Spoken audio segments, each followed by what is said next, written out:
කටහඬ වේටිගේ caption තියෙන්නේ මුගේ අම්මට දැල් මට මම ඒ කතා කරද්දි මට එහෙම තිස්සෙම මොකද අන්නේ මම දුක් මොහොන් කියලා මෙතන තවපු එක්කනේ ඒ කැන්සර්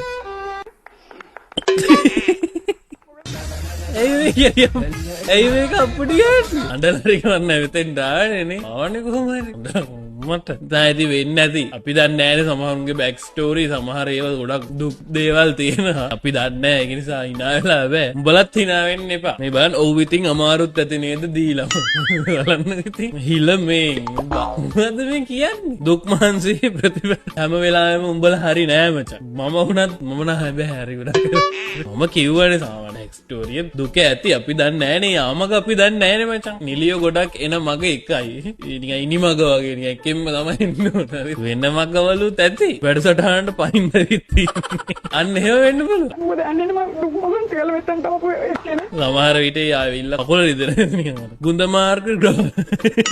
කැසත් එක්ක වැඩි වුණා ගුන්ද මාර්ග ග්‍රහය කිර වෙලා හරි ඉන්දික තොට්ට වත්ත කිව්වොත් හරියන්නත්